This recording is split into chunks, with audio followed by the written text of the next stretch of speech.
put a smile on your face when you're moving from place to place. Good morning, good morning, morning, good morning, morning.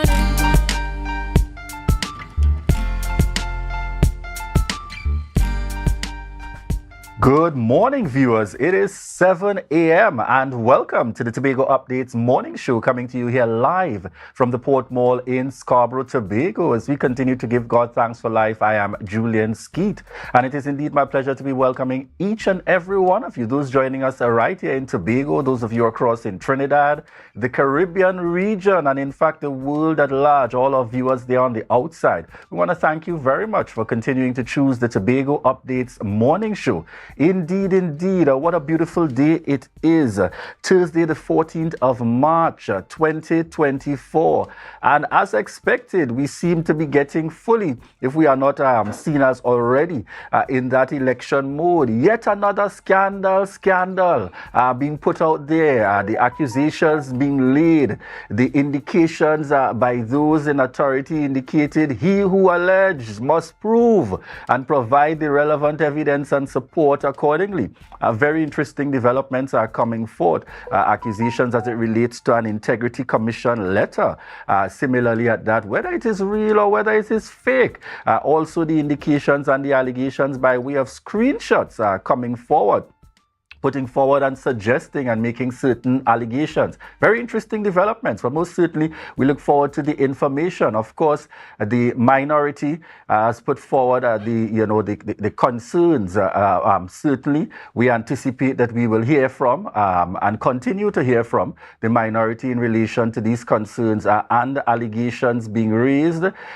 Further to that, the Chief Secretary, Honorable Fali Chavez Agustin, yesterday clearly distancing himself and his administration from the accusations being laid. And then we wait in the middle now for when something sparks again. Very interesting times in Tobago, certainly an indication, if nothing else, that we are heading on into elections in 2025. But at this point, viewers, we head on over to news in 90 seconds. Thank you, Julian. Here is your news in 90 seconds for Thursday, March 14, 2024. Trinidad and Tobago Postal Corporation workers in Tobago staged a protest demanding increased salaries. President of the Trinidad and Tobago Postal Workers Union, Shellon Trim, addressed the issue by explaining the findings of a job evaluation completed over a decade. Despite reaching out to the line minister and being redirected to Chief Personnel Officer Daryl Dildial, who didn't respond, workers insisted on an immediate, non-negotiable 18.6% salary increase. Trim mentioned their last communication with the CPO was in 2023.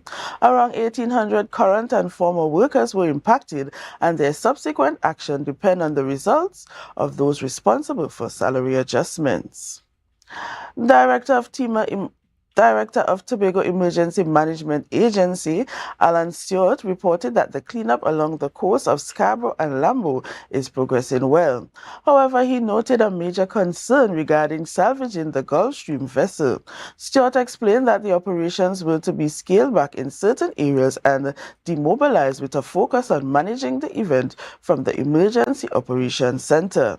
He expressed satisfaction with the Trinidad and Tobago salvage work and their implementation of the NOFI system. And finally, MP Dr. Mudilal urged Pastor Ian Brown to disclose his knowledge regarding the events leading to Major Roger Best's administrative leave from the Strategic Service Agency and the appointment of Brigadier Gen. Anthony Phillips Spencer as acting director, prompting an SSA review. Brown, claiming to be an SSA intelligence officer, threatened to release confidential information if harmed.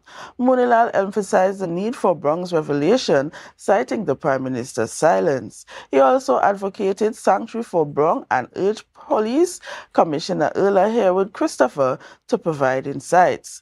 Prime Minister Keith Rowley, overseeing the SSA changes, urged patience and amid the ongoing investigation, dismissing the opposition claims. And that was your news in 90 seconds.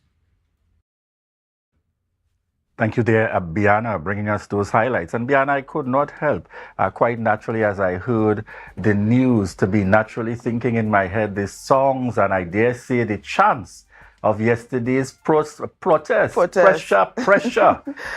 For postman to get $1. Yes, yes. Very interesting. And of course, when you choose a good rhythm and a catch line, yes. People leave there. So we are making that plea on behalf of the postmen on the outside to get a listening ear. Pressure. Let's take that pressure off of our postmen and indeed those postmen and women doing human service. And yes. Even growing up, I always had the wonder, I'm like, oh my God, it must be a task. Rain or sun. True. They've got to get out there on the outside, playing their role and playing their part, making their contribution. So what are your thoughts generally? How has your evening been, Biana? What have you been up to? Well, it was a relaxing evening, getting a little exercise, because it's good for you to exercise daily and prepare for the day ahead today. That was basically my evening yesterday. All right, certainly. Thank you very much there, Biana. And again, I repeat, pressure for postman to get $1. Yes. Let's look out for our postmen and women out there doing service. Have the meetings and let's see what can be assessed to give them something in the process under the circumstances so that they do not feel unfairly treated at all. Thank you very much there again, Biana, for bringing us the news in 90 seconds. Viewers, we're heading on into our birthday shout-outs here on Tobago Updates. And this morning we get started with our birthday shout-outs. Kirby Kent, all right, wishing you birthday blessings coming from the entire Tobago Updates family, Kirby Kent. On screen we have Shelly Henry, and we're taking the time out today wishing you the very best. We trust that you continue to enjoy the birthday celebrations at Shelly Henry. Happy birthday going out to my colleague and friend out there, Andres Parks. We're wishing you a happy birthday, and we trust that you enjoy the celebrations. I know it will get started today and continue most certainly into the weekend as you continue to give God thanks. Wishing you the very best. Another one of my friends on screen, none other than the lady herself, Tonya Osman Ramsey.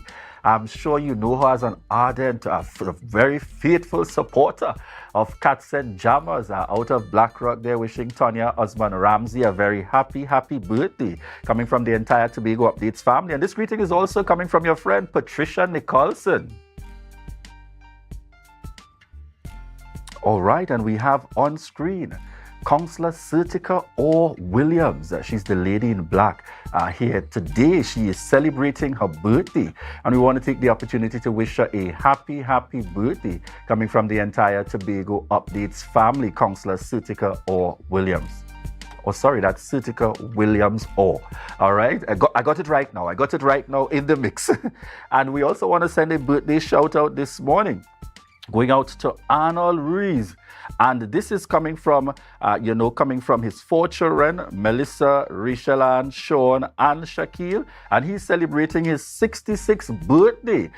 Today is certainly a faithful viewer of Tobago Updates out in the east there in Trinidad, making it his business to keep on top of the happenings in Tobago, always tuning in. Thank you so much for the continuous support. And certainly we want to wish you a happy birthday. And that's coming even from my dad. I know he's your good partner. All right, the entire family, we also want to wish you a happy birthday, coming from the Tobago Updates family. Thank you very much there, viewers. Certainly wishing each and every one the very best. But we also want to take the time out this morning to do some congratulations. When we see good things, we don't hesitate to highlight here on Tobago Updates. And this morning, we are recognizing that young lady from Lekoto who is now a member of the USA Air Force.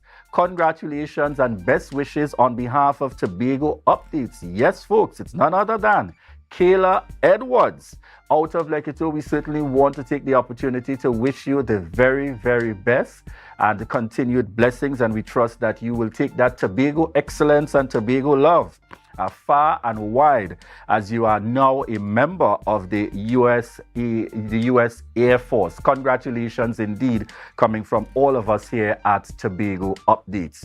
All right, folks, and on our rundown this morning, we will be having conversations with Curtis Douglas, president of the All Tobago Fisher Folks Association.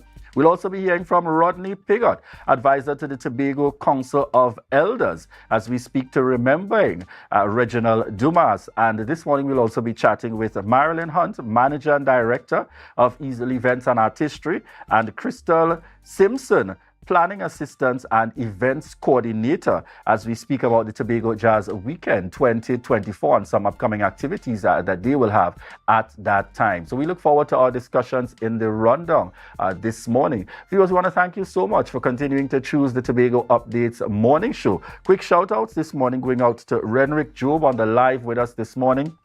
A very good friend out there, Liesel James, Marilyn Spence, Joe Field, Elizabeth Johnson Cooper in the mix with us as well. I see Travis Moses on with us. Faithful viewer tunes in via television as she tells me she has the device out in the garden early morning. Mrs. Joy Charles out there from Susuland. Certainly we want to say good morning to each and every one of you. Uncle Carly up in the east, tuned in, giving and lending that support each and every day. I want to say thank you to each and every one of you, and even those that meet me along the way. Thank you so much for your continued support. And as I always say, we are only able to be number one because of each and every one of you. So at this point, viewers, we prepare to head on out to a break. But just before we do that, it's important for you to recognize that this is your opportunity to share the live, share the live, share the live. We'll be right back.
Scrub Ties brings to you our organic fat dissolving shots. Yes, guys, our lemon butter shot breaks down stubborn fat, tightens any loose skin while increasing your metabolism. No side effects, no downtime. We also offer cavitation, cellulite treatment, butt, breast, hip dip fillers, weight loss, fertility IVs, and much more. Contact us on 495-6624 or follow us on Instagram at Scrub Ties Body Contouring.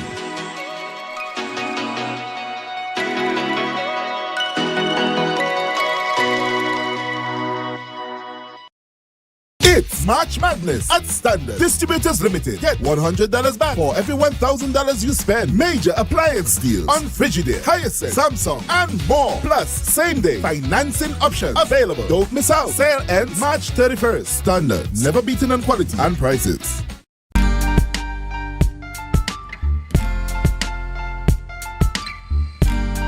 Put a smile on your face when you're moving from place to place. Good morning, good morning, morning, good morning, morning. Good morning, viewers, and welcome back to the Tobago Updates morning show, coming to you here live from the Port Mall in Scarborough, Tobago. We just at about 7:13 a.m. All right, at this point, viewers, we're heading on into our first interview this morning. No stranger, certainly in the Tobago space, and here with us on Tobago Updates, we have joining us Curtis Douglas, president of the All Tobago Fisher Folk Association. Good morning to you and welcome. Good morning to you and good morning to Trinidad and Tobago and the wider Caribbean. And as I like always to say, share the life. Yes, indeed, indeed. And as we get the conversation started this morning, we are diving straight on in. Just before we begin to speak to the challenges, I really want to begin by commending, the All Tobago Fisher Folk Association for what I saw as joining the cause, joining the fight, and utilizing whatever resources you may have in the circumstances as it relates to the oil spill. Tell us a little bit about that involvement. Well, first to start, we would have gotten a call from TIMA stating the situation that was plaguing Tobago, which is the hydrocarbon that was flooding the waters of Tobago. And I would have attended a meeting along with TIMA, with the Chief Secretary and the Deputy Chief Secretary and other secretaries about that emergency meeting and what is our plan, our action plan to save the economy of Tobago. So, then after that meeting, after 8 o'clock, after 8, we had was to immediately get into action. We didn't have no time to mobilize anything during the dark of the night. We had was to start to lay booms to stop the hydrocarbon from flooding the island of Tobago. And I just want to make something very clear. Without the help of the fisher folk, Tobago economy would have shut down. The hydrocarbon was moving so fast with the current. At that time, on the 8th, the current was moving at least 8 knots across the harbor. The harbor means the port, the Scarborough port. That means the Cabo Star couldn't dock, the Tobago Reef couldn't dock, the cruise ship that came in couldn't dock without the swift action of TIMA and the THA. So I just want people to know, so because, I'm hearing all kind of people saying all kind of things, about how they could have done better, and they're talking. One, you must have a plan of action. They did that. 2, we execute the plan that we came up with to ensure that the economy of Tobago would have kept rolling and rolling so that we could still get our groceries on our supermarket, or feed our kids and stuff like that. We had also move. I'm telling you, after 2 o'clock in the morning, we still organizing to ensure that the people of Tobago, we, right, could be able to be mobilized. Some form of normalcy would have been able to happen. So I must say, thanks to TIMA, thanks to Frontier Diving, thanks to the all Tobago fisher folk, we had moved swiftly to ensure that we do our part as Tobagonian. Because by the end of the day, Julian, make no mistake, I want to make it categorically clear. The fisher folk would have been the most affected one by this. Short term, medium, and long term. Certainly. And I want to take the opportunity to join you there, most definitely, for the immediate response we saw by a number of stakeholders, including yourself, TIMA, the divers, led by the Tobago House of Assembly, to really ensure that intervention. And then we saw the joining in at the national level a few days later, to really get into the mix, most certainly to ensure that we take care of what is ours right here in Tobago. But as you have mentioned, that's one of the areas we want to chat on a little bit this morning. One would only anticipate we have challenges here on land in relation to treating with the cleanup exercise and the efforts taking place. For some, the stench that comes depending on the area that you live in. You have been battling with that. Tell us a little bit about the fisher folk themselves in terms of livelihood and so on, and what the extent of that impact has been since the circumstances that we are currently facing. Julian, that is a welcome question, because I need people to understand the fisher folk was gravely and deeply impacted by this. Julian, I have people with over 8 engines and more that would have damaged by this hydrocarbon. Even the vessel that we were using to go through the hydrocarbon, some of the fisher folk, right? Right now we have Tommy from Lambo, from Ramkisuna there, that would have contributed. They would have suffered greatly. Not only that, even the fish stock. The fish stock. So that will be that what was damaged? We have fryers, we have sprats, we have baits, we have barracuda, we have grouper. We had snappers. Those was a ground that Tobago, I cannot say only Lambo. I have to say Tobago fishermen would have benefited. I'm talking a great deals of millions of dollars in terms of revenue that we would have lost. And I'm not even talking about, the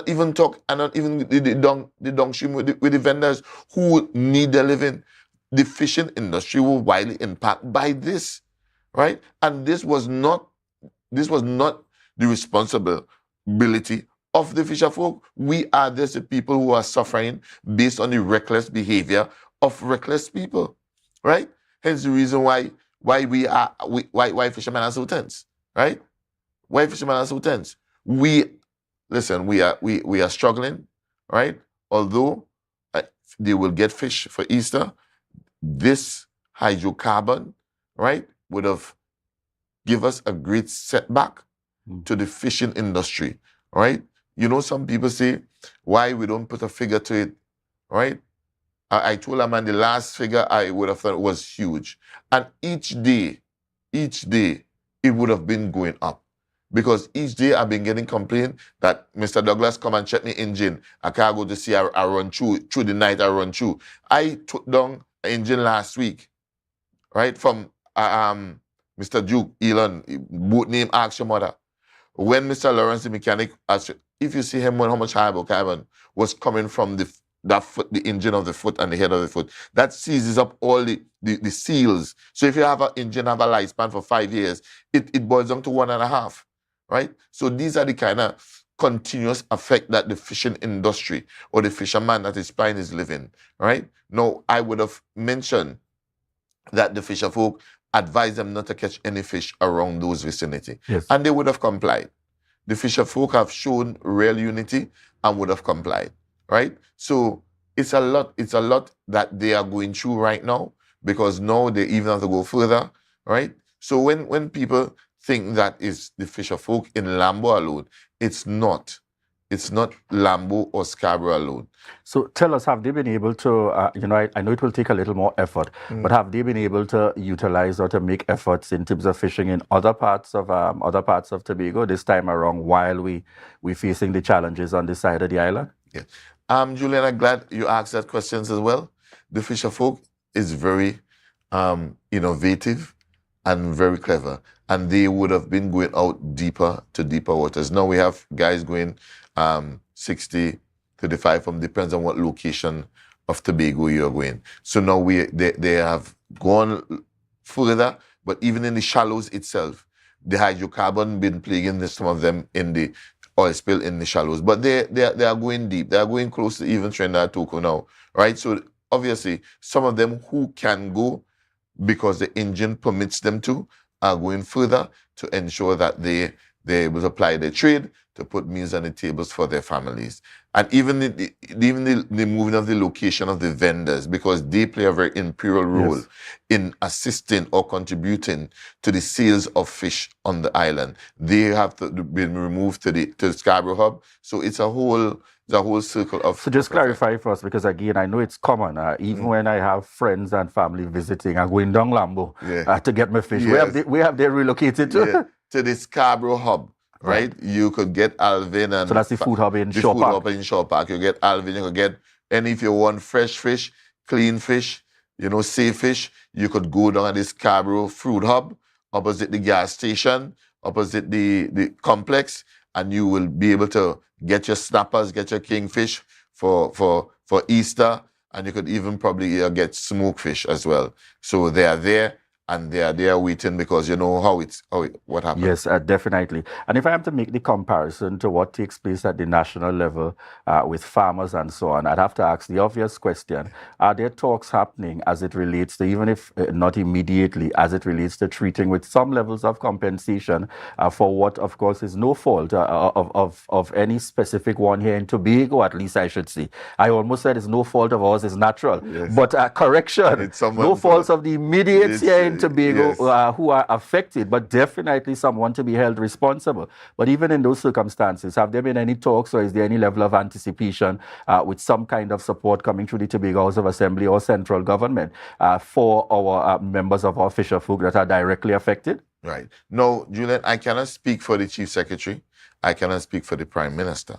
But what I could tell you is that ATFA hasn't received any form of directive or communication from central government, right? In that sense, the only conversation we had is what was Mr. Fali Chavez Augustine had a meeting, or also Dr. Faith had a meeting with us in the terms of immediate what we could do now, right? So we have immediate, short-term, and long-term, right? So that meeting for long term is still yet to be met to discuss, right? One, how was the quantum of funding that we would have lost? And two, what are we going to do to treat with that? And from our perspective, I did not hear anything coming out of central government because we would have known that there was no funding, right, for these type of events that happen with the hydrocarbon, right?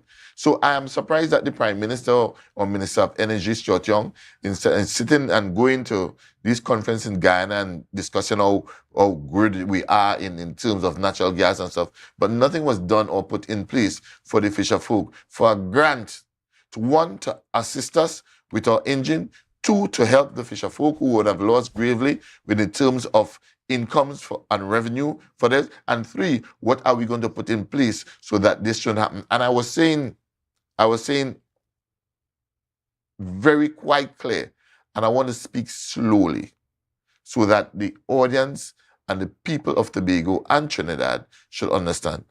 The all Tobago fisher folk will be asking for nothing less than 2% out of any revenue, all revenue from any oil or gas company that operates in the space of Tobago and Trinidad, more so Tobago, that we have that money should be paid into our green fund every year or every quarter, paying to our green fund, so that this type of reckless and rude behavior would not occur, and the people of Tobago and the fisher folk would not sit in a maze and wonder where our help or assistance or preserving our natural resources would come from. It must come from here. It must start from within. And we're making it very clear that is our stance on things, and that is what we're going to fight to ensure that the lives of Tobagonians and also Trinidadians is being protected. All right. Thank you very much there. A very strong call, most definitely coming from the All Tobago Fisher Folk Association President Curtis Douglas. We want to thank you very much for joining us on set here this morning on Tobago Updates, the Tobago Updates morning show. Certainly, folks, giving us a sense of what's happening, the position of our fishermen. Again, that gentle reminder, they've been going out further in the circumstances to be able to still secure, for those of you that are accustomed going down to Lambo. They are now temporarily located at the food hub there, right in Shore Park, so you can still get your opportunity to access your fresh fish right in Shore Park there at the food hub, as a gentle reminder. And we look forward to seeing what the developments will be, definitely in providing some level of support to the members of our fisher folk and those who are certainly affected by the circumstances. We look forward to the continued working of the team, as we started off in this interview by saying, very good effort, commendable effort being coordinated there between the Tobago House of Assembly team and all stakeholders. And we look forward to the time where we will get to a point where this so-called mystery vessel, and I have no other way to put it, folks, and those are not the views of Tobago Updates, those are the views of Julian Skeet. This so-called mystery vessel will be identified, and we can advance that aspect of the matter a little further while treating with our safety and security. And I trust that the relevant powers that be are taking all efforts possible and will continue to take all efforts possible to ensure that we secure all aspects of Trinidad and Tobago. Viewers, we want to thank you so much for the continued love and support and for choosing the Tobago Updates morning show. And at this point, I invite Curtis Douglas to join me as we head on out and remind you to take this opportunity to share the live, share the live, share the live.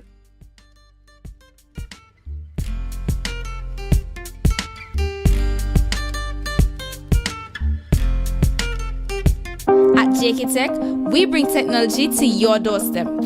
From cutting-edge laptops to reliable printers, we've got it all. Nationwide delivery and a new website for easy online ordering. JK Tech is your one-stop shop for your electronics and computer needs, carrying top brands such as Acer, Samsung, HP, and much more. Follow us on Facebook and Instagram at JK Tech TT or visit jktechtt.com. Quality tech is just a click away. JK Tech. Evaluate your shopping experience, your tech, your way. Call or WhatsApp 383-2651. Shop smart, shop JK Tech.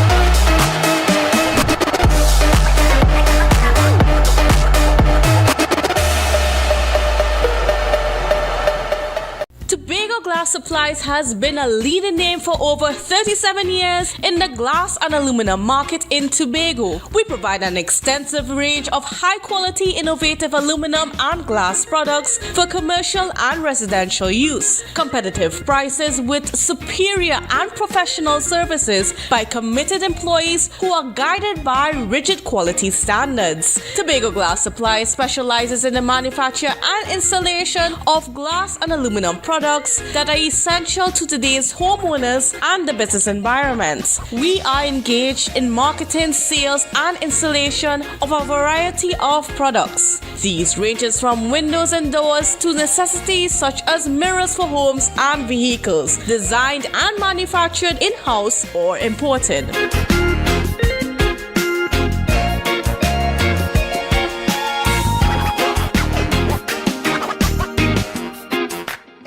The best place to stay in Tobago is at Thorn's Place, with rates starting as low as 200 TT. Call or WhatsApp 745-7306 or 682-8676. We are located uptown Scarborough, 5 minutes away from the port. Remember, at Thorn's Place, our aim is to make your stay safe and affordable.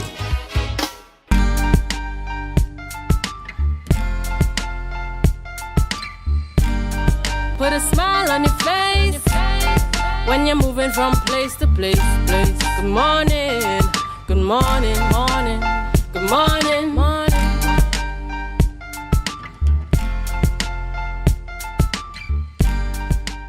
Good morning, viewers. We're just at about 7:31 a.m. and welcome back to the Tobago Updates morning show, coming to you here live from the Port Mall in Scarborough, Tobago. I'm your host, Julian Skeet, and in this segment, we are chatting and remembering the life of certainly an outstanding gentleman. One would naturally attach titles like His Excellency, certainly making significant contributions and strides, and you know your impact when it is you are respected, not just here in Tobago or in Trinidad and Tobago, but you have that kind of respect well beyond for your contributions that you have made. Certainly, we are remembering the life this morning of none other than Reginald Dumas. And here on set with us, we have Rodney Piggott, advisor to the Tobago Council of Elders, and also heavily involved in Tobago CivilNet. And the list goes on. Certainly, many areas that would have given you the opportunity to interact with the man himself. And I want us to start from that perspective. What would you say are some of the immediates that you would want to be acknowledged and to be recognized for the man Reginald Dumas? Right. Thank you, Julian. And first of all, good morning to Tobago Updates, the family worldwide, the listening audiences and so forth. One of the things that I would like to start off by saying is you mentioned many titles that he wore, and the title that he was most proud of in his waning years was an elder. And I want to repeat that to the Tobago public. Elder, not elderly. Yes. Elder. Because you see, when we put the Lee on the end, Julian, what we do know is we're saying this person has some qualities of an elder. They're not a full elder. They have some qualities of an elder. And the qualities that we tend to focus on when we say elderly are the age, they're of high age, and they have some sort of infirmity, they can't get around by themselves, they need help, and so forth. So when we say elderly, that's the sort of mantra that we're putting on the term elder. Yes. So we want to say elder full stop, and don't lee it, just yes. Elder. And he was very proud of that, building that organization, that grassroots organization, and the focus being now to encourage the society of Tobago, the civil society of Tobago in particular, to embrace those who have given of themselves to the Tobago space and are now at an age where that respect must now be given back to them for what they have accomplished and so forth. And so that is one of the things that he was working on in his last days, getting that out. So I want you to share with us a little bit about the experience. And yes, viewers, we're going to have the opportunity where we're going to get some callers as well joining in with their perspective, sharing their experiences and so on, interacting as we remember the life of Reginald Dumas. But as we await those calls, I want you to tell us a little bit, particularly as it relates to the Tobago Council of Elders. I can't help but remembering in terms of my fond memory and interaction. And in fact, like a child, I know on that occasion, I rushed to make sure I got a photo on the outside, via our Tobago Updates image with these elders. Certainly, we have this scenario that he would have been here, hosted and participated in one of our elder mornings and so on. Tell us a little bit, how was that interaction from the perspective of someone who was so knowledgeable, someone who had served at very high levels, but still had that ability and that common touch? Oh, he absolutely loved it. They all did. Dr. Mark was part of that also. We have to know that these persons, when they've reached that age, in our African culture, the society gives them that respect and salute them and address them publicly as elders, not old people, not pensioners, not retirees, but elders. And that sort of respect that you get from your society does something to the spirit of a person at that age. It says, I am not forgotten. I am not put on some bookshelf somewhere to collect cobwebs. I don't have to get off the stage and go to some corner and not be seen and not be heard. I still have a lot to give to my people. And at this stage, what I have to give to my people is my experience, which translates into wisdom. Now, not every person that reaches a certain age is an elder. Some just simply grow old. That's possible, and that tends to happen.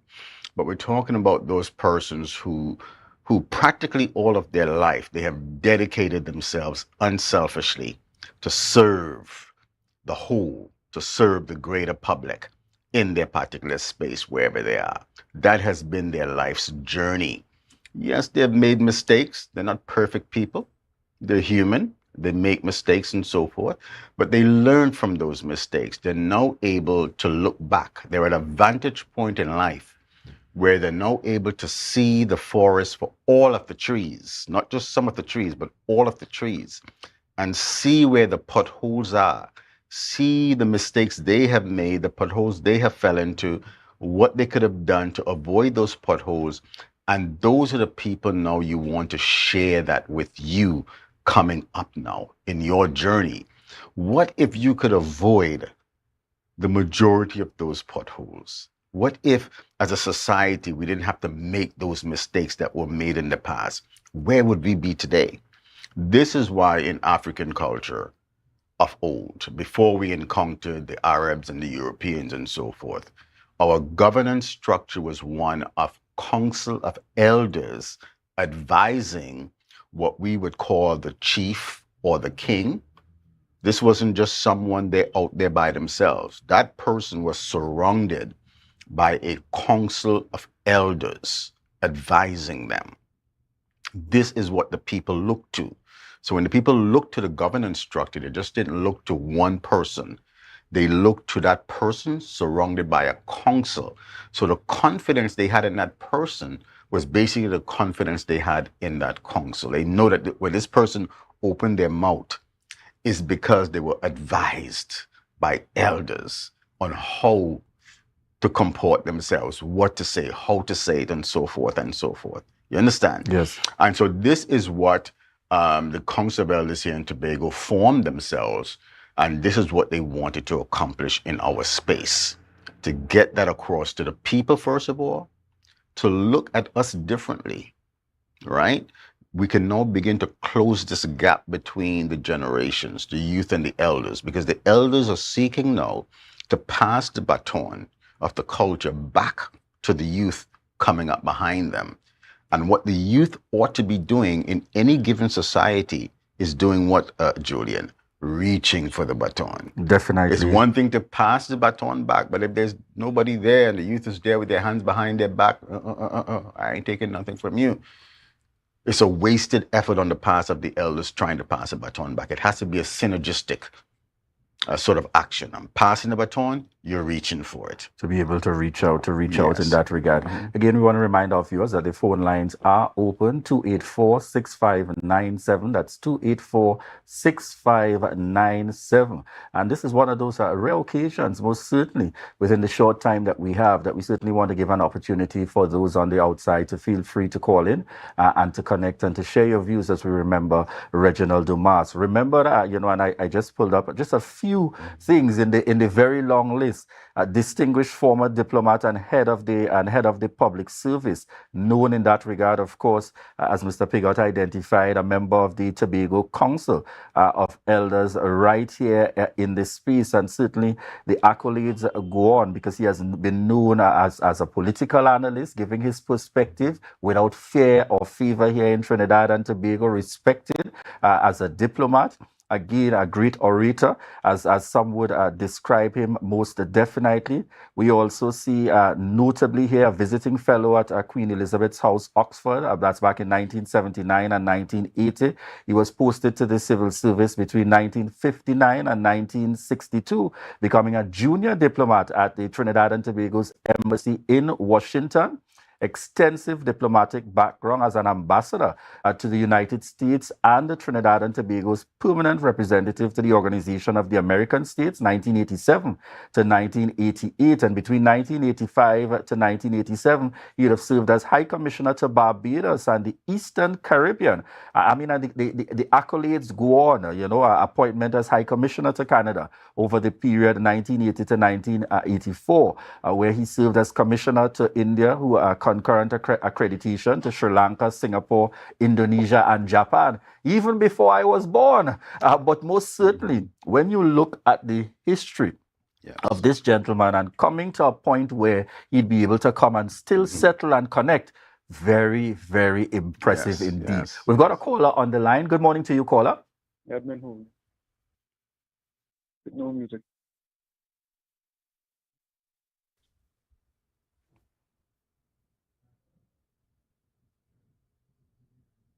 Good morning.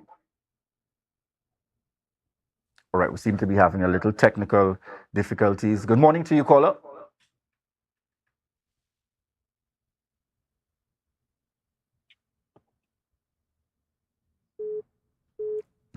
All right, so we wait on the caller.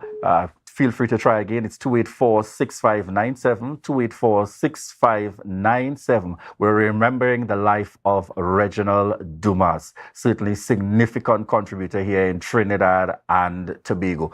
What are your hopes in terms of to see as that ideal way in which to remember him? We had in more recent times as well the passing of Ho Choi Charles, and we know without a doubt one of the very big things for Mr. Charles has certainly been that opportunity to see Tobago achieve its autonomy. We also saw the passing of Mr. Basdio Pandey. One of the big things for him as well, is looking forward to seeing constitutional reform in Trinidad and Tobago. What do you anticipate or hope that we can potentially look forward to, as something synonymous with Reginald Dumas? Well, one of the things definitely is the continuation and the building out of the Council of Elders. We have a lot of elders out there who don't know their elders. One of the things people must understand is that Reginald Dumas was actually learning to appreciate being regarded as an elder. Because as I said, our society has not socialized them to receive that level of accolade. We've often referred to them as old people, pensioners, and retirees, to the point where that is how they refer to themselves. So he had to literally learn to break the habit of calling himself an old person. Right? If I was wrong and he called himself an old person, he would swallow his tongue right away. You know what I'm saying? So that socialization is something that would be a great legacy to him if those elders in the space would cease calling themselves old, because quite frankly, something old is something useless. And this is how we make them feel. You're no longer needed. You're useless. And they're absolutely not. They reached the age where they are very much needed. You've now reached an age where you are critical to your society because you're walking libraries. So I think if the elders in the society would rise up and take hold of that level that they have reached, appreciate themselves as elders, appreciate themselves as those responsible to now pass the culture back to the youth, and then have the youth themselves in the society rise up and look to them as elders and reach for that baton, you understand? And have the entire society, including the media, stop calling them elderly, call them elders, and so forth. That would be a great accomplishment. Another thing that they had their sights on. Just before we continue, I think we have a caller on the line. Good morning to you, caller.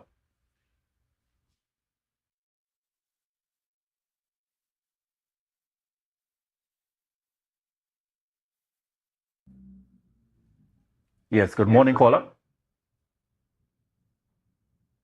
All right, we seem to be having some technical difficulties there. Again, to remind our callers, it's 284-6597. The number to call in, 284-6597. Go ahead, Mr. Pega. Right. So another thing that they had their sights on initially was that James Park.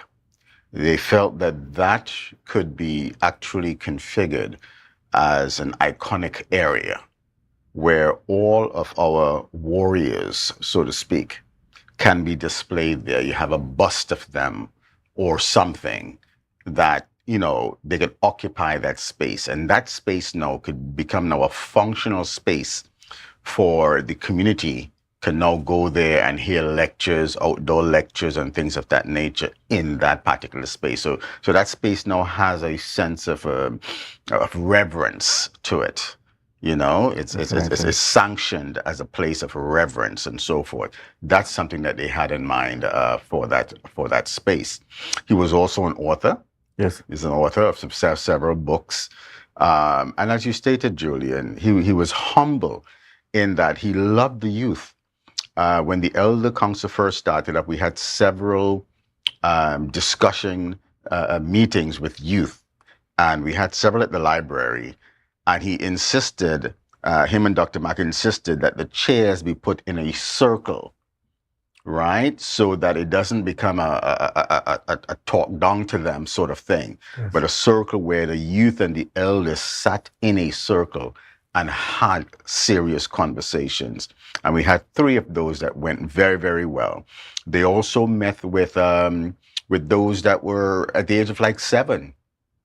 7, 5-year-old, they met at the library, the children's library. Yes. He sat there with them, and those children were so delighted. And Dr. Mack remarked that shortly after that, she heard the children using the word elder. You see, those are the ones that really get it. So we get 5 and 7-year-old, they get that immediately. So they became inoculated with that term elders. Now, if we can get the rest of us now. Correct. And it's very simple, folks. And I learned it, of course, recently being reminded of it. We don't say adultly or youthly. You're simply an adult. You are a youth. You're a child. And in the same way, you're an elder. And we certainly respect and appreciate. And in some instances, as I was saying to Mr. Pigot, elders tend to be quite frank at that. As my grandmother would say, respectfully. I'm in retirement, and quite frankly, I'm too old to care if you can't handle the truth, but I'm going to tell you it and that's as it is in the circumstances. Very quickly, we want to note Denise Wright. Automotive indicates a true public servant. We also have Shirley Cook indicating to us here on the live, wisdom, knowledge, and understanding of the value our elders bring will get us to the greatest little island on the planet in the quickest possible time. Be bold, be brave, be proud. Be my Tobago love again. That's community development. And I mean, just pulling out just a few, in terms of the information and, coming to us here for those of you making your comments on the live this morning. I'm also seeing this gentleman in terms of spitting knowledge our way, certainly making that contribution to share. And as a reminder to you, as we wind things up, looking at remembering the life of served as permanent secretary to the Prime Minister 1988 to 1990 and chaired the Public Service Task Force, ambassador to Washington. Again, achievements and highlights here, really recognizing the significant contribution that he would have made in his time here, definitely, certainly. And this is I want to indicate clearly, this is just the start, because there is so much to cover as I recognize in looking at his life, and we look forward, putting Dr. Mack on the spot, we look forward to hearing from Dr. Mack and others speaking about that experience and that interaction. And she would tell me, we're in the same church together, what are you calling me out on the TV for?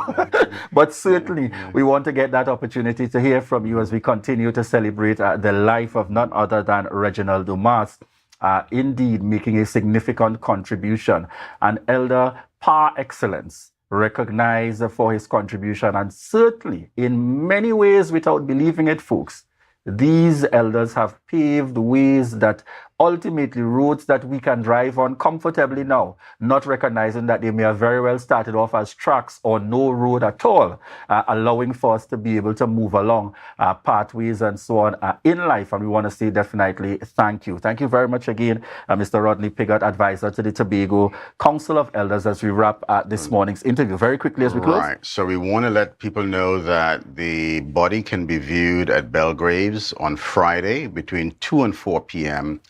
And from 5 to 8 p.m., the family will be having a celebration of his life at Merci Beaucoup in Buku. All right, so we want people to come on out. There'll be persons who will be given their ovations and so forth.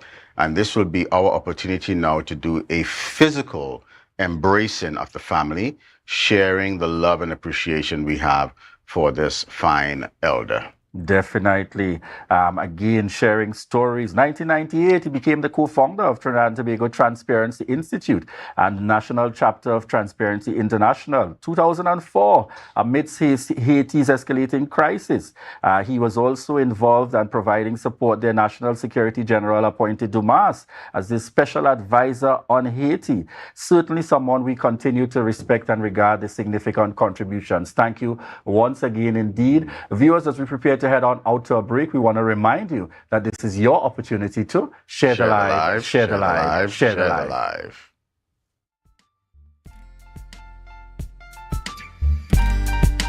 Scrub Ties brings to you our organic fat dissolving shots. Yes, guys, our lemon butter shot breaks down stubborn fat, tightens any loose skin while increasing your metabolism. No side effects, no downtime. We also offer cavitation, cellulite treatment, butt, breast, hip dip fillers, weight loss, fertility IVs, and much more. Contact us on 495-6624 or follow us on Instagram at Scrub Ties Body Contouring.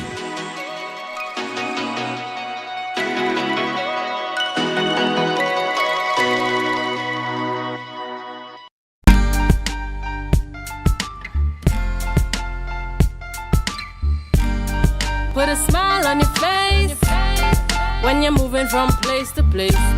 Good morning, viewers, and welcome back to the Tobago Updates morning show, coming to you here live from the Port Mall in Scarborough, Tobago. Joining us online, we have Marilyn Hunt and Crystal Simpson of the Easel Events and Artistry. Good morning to you and welcome. Good morning, Julian, and thank you so much for having us. Thank you. Excellent. So we are diving and heading straight on in. We are speaking to Jazz, the two of us. Tell us about this upcoming initiative. Who's going to start us off, Jazz. Marilyn or Krista?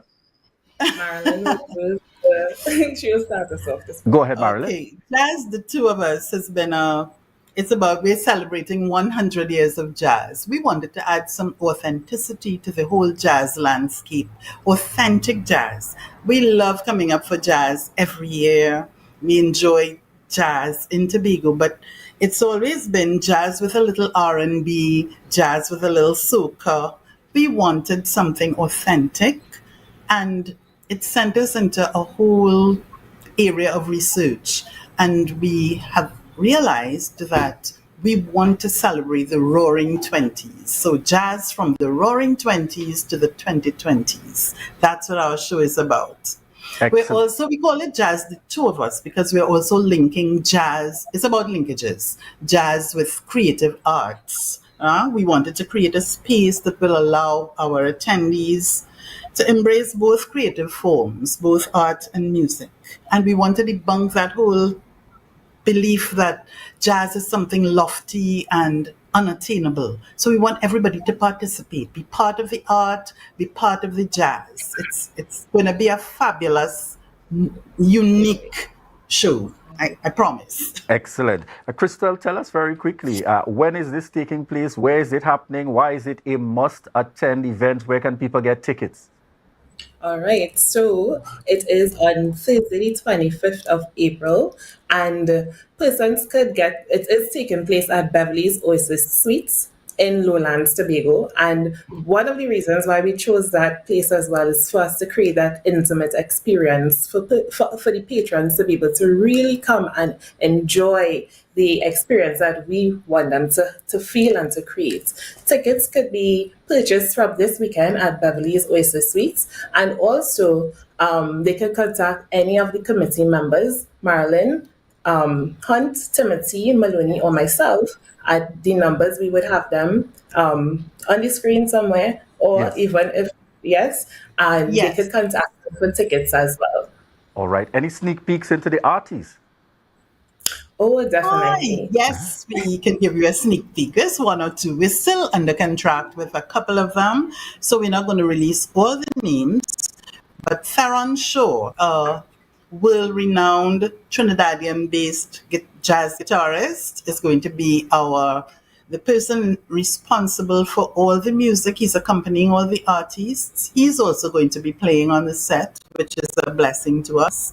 And we also have two artists from Canada, Kyrie and Jean-Éric Massena. Kyrie is a very exciting violinist, and Jean-Éric is a fantastic saxophonist. So you have those two artists as well, among others. All right. So we're going to release the names as we can. Excellent. Any additional information you'd want to share with us very quickly before we close within the final 30 seconds? Yes, I would like to say that we also have packages available for persons who would like to be accommodated at Beverly's Oasis Suites Very from nice. the night before the event until the day after the event. So they could come in, and we also plan to have a few surprise elements for them to enjoy, because I said it's an experience. So if they get to come, from the night before, they can enjoy that experience with us. All right. Also Excellent. must Excellent add indeed. that we are under the umbrella of the Tobago Jazz and Music Weekend. Yes. That's hosted by Black Two Sugars. And this is my plea. We need the support of corporate TNT to make all of this weekend happen. Remember, this is now the new season. We move seamlessly from Christmas to Carnival to jazz. Let's keep that going. Let's keep that momentum going. Hope to see everybody at our shows. I love your excitement and energy. Certainly, we're encouraging persons to come on out. This is an opportunity where we see us stepping forward on the part of, those NGOs and so on, coming out, community-based organizations, entertainers, promoters, those in the event industry, making their stamp and bringing forward that contribution. And certainly, we look forward to the continued support for these private events. Marilyn Hunt and Crystal Simpson, Managing Director and Planning Assistant and Events Coordinator of Easel Events and Artistry. And the event takes place on April the 25th. 25th. All right. That's so a certainly Thursday. we encourage you to come out and support. Check them out most definitely. Get your tickets down at Beverly Oasis and Suites. Jazz, the two of us, 25th April. And it's only $700 certainly for the lineup, a real kind of jazz experience. All right. So thank you very much again for joining us here on set this morning. Those connecting with us online, to each and every one of you on the outside there viewing the Tobago Updates morning show. I'm Julian Skeet, and it has indeed been my pleasure being with you this morning. Heading on into what's coming next, a gentle reminder we're going to head on into Tobago Notes, and this will be followed by GMT with Candice Jackson. And I like to say the man himself, Secretary with responsibility for the Division of Settlement. Or if you can't remember the name of the division, the man dealing with housing asks all the hard questions as required, seeking to make a difference here in Tobago on behalf of the Tobago House of Assembly. Secretary Ian Pollard. Certainly we look forward to those upcoming discussions on GMT with Candice Jackson. For now, folks, we say bye-bye, but stay connected.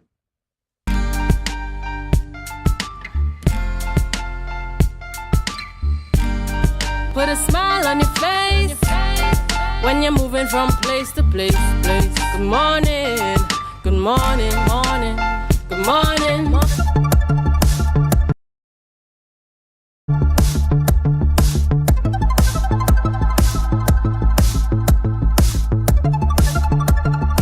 The Bucco Reef Marine Park was the focus of this year's World Ocean Day Symposium, facilitated by the THA's Department of Marine Resources and Fisheries. Celebrating our blue heritage was the theme under which environmental stakeholders discussed the socio-economic and ecological importance of this marine protected area. Participants also talked about the creation of a multi-sectoral management strategy for the marine park. What we are looking at is a multi-stakeholder co-management approach. So everybody has a say, right? Tourism as well. In fact, tourism is our main stakeholder because if we're talking Bucco Reef, right, our main tourism attraction, but yet, so there are tourism objectives as it pertains to the management, but yet there are conservation objectives, and sometimes you find a tension between those two objectives. So the discussion here will be focusing on how can we harmonize the tourism objectives with the conservation objectives so that all could be happy and we manage well. I think the NGOs and the private sector, they have a more vested interest in the environment, so I think they will be better to take the initiative to make this work. It was refreshing to see a lot of like-minded people, and you have stakeholders that's now coming to the realization that we need to have some kind of a protection of our marine environment that is unique to the island. It can't be governmental run, can't be run by the government. It has to be the private sector, the stakeholders, the people who are involved in the environment. I like the points about the spatial planning and zoning of the park. That's very important, and that's one of the aspects of the fishing as well, because people must know where they can go in the park and do certain activities, and that is a good practice. Tobago's main tourism product is the ocean, the rainforest, and all that surrounds us, but the ocean plays a big part in Tobago, and preserving it is definitely key. Other World Ocean Day activities included beach cleanups at Kilgrin Bay and No Man's Land, along with a landfish derby at Castara. A seafood fair coming up on Friday, 30th June, rounds out the month of World Ocean Day activities on the island.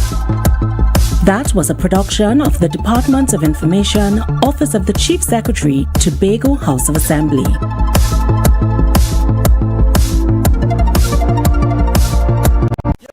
It's your boy Harry from Authentic Builders General Hardware, located right here in Strawberry Local Road, Tobago. That is correct, right here in Tobago. And we are offering you guys the best prices on all hardware material.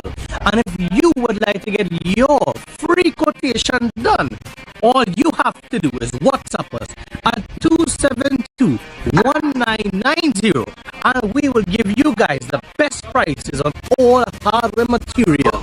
That is a guarantee that we are matching or beating any quotations.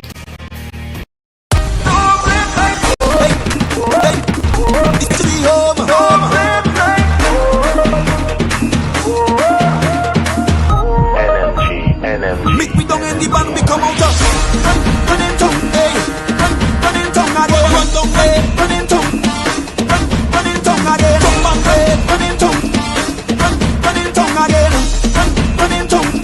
It's carnival, time to cross the stage. Look the truck them rolling.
Welcome to Good Morning Tobago on Tobago Updates, your source of current affairs in Tobago, Trinidad, and the region. With the perfect conversations to complement your morning routine, I am Candice Jackson, and let's get started with the news in 90 seconds.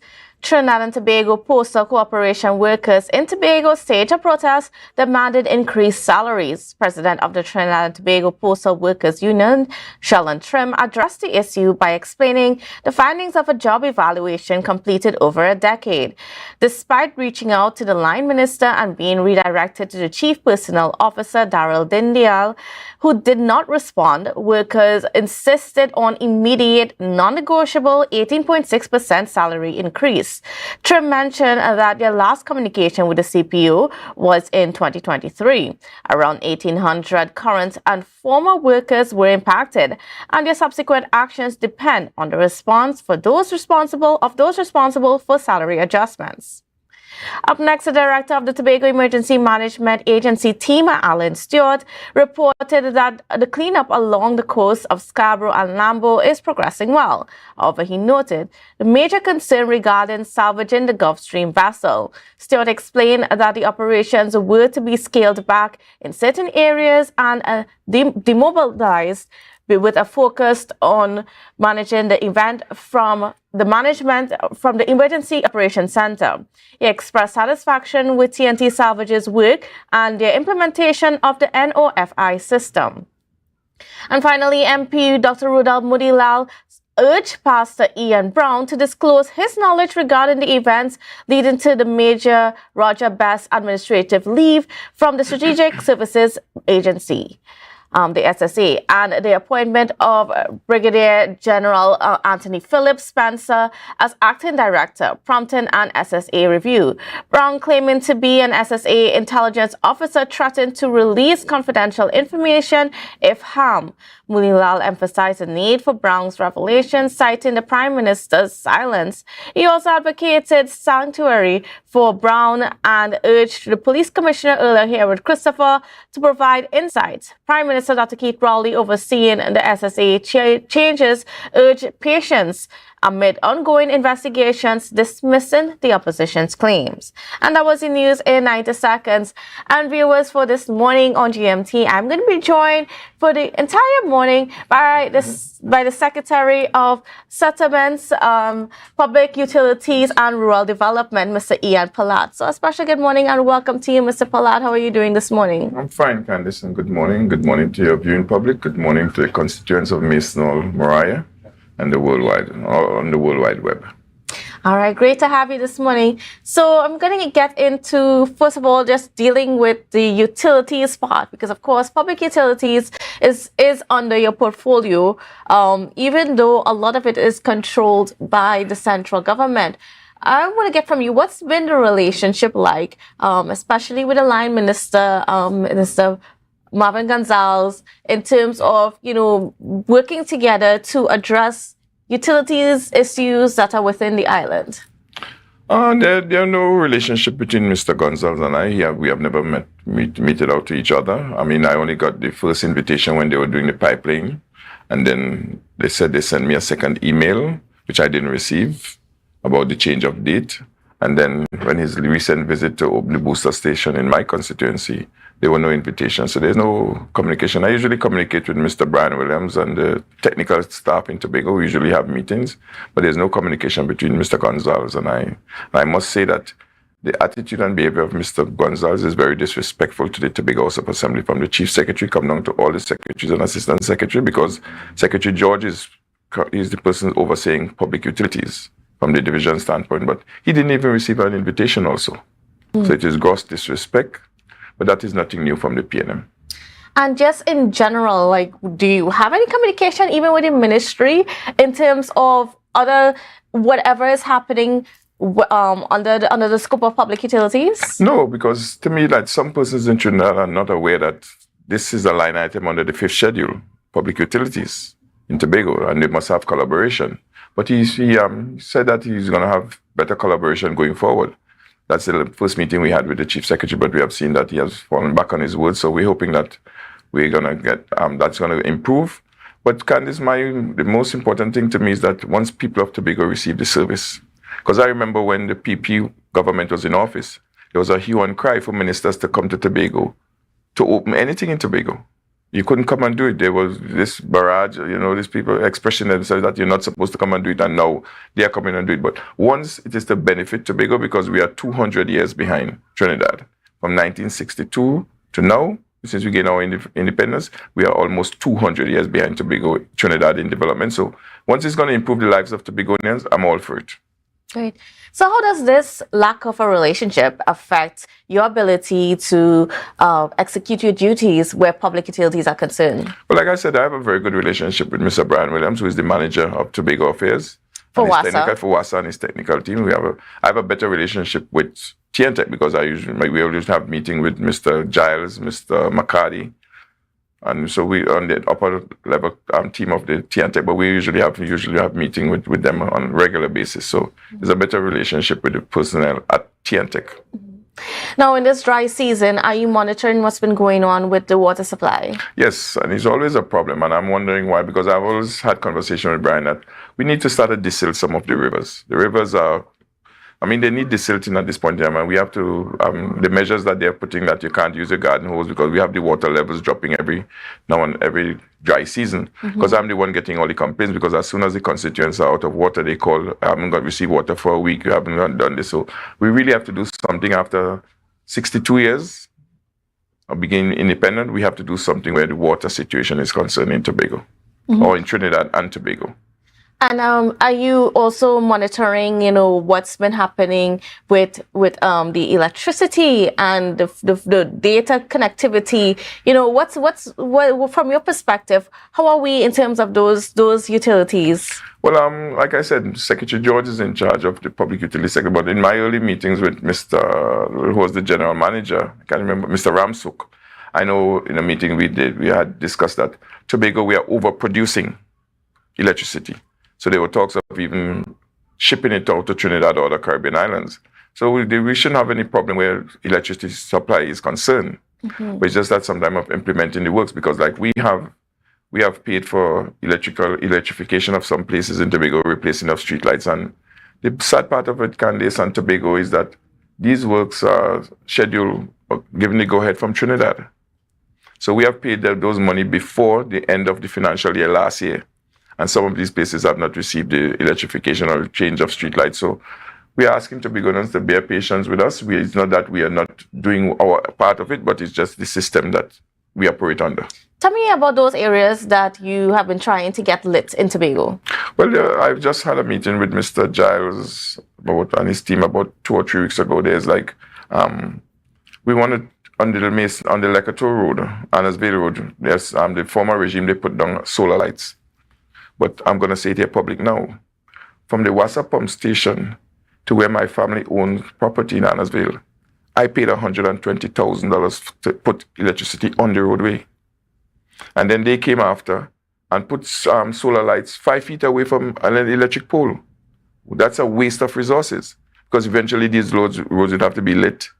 So we're hoping that sometime that this year we could take up all these 22 solar light poles, and put them in places that are really needed, and have that whole place electrificated. And they're like on the Castara Road from Montglan Hill, right into Castara. I mean, it would be a travesty if someone gets into some accident there in the nighttime. There are other places in the rural areas, like in Craig Hall number 1 in my constituency, as you go up Big River Hill to the back behind there are a number of houses constructed behind there now, no electricity. Persons are still using generators, so we're hoping that we could get those places. And there are even places in the southwestern end, around Scarborough. We just did Old Fort. That costed us probably around $300,000. So there are places, but rest assured that we're going to get it done little by little and make sure that no one is in short supply where electricity is concerned. Okay, and how much has the division paid out to TNTech to have all these places lit? I would say probably over $2 million so far, because, we are heavily underfunded, but we try our best.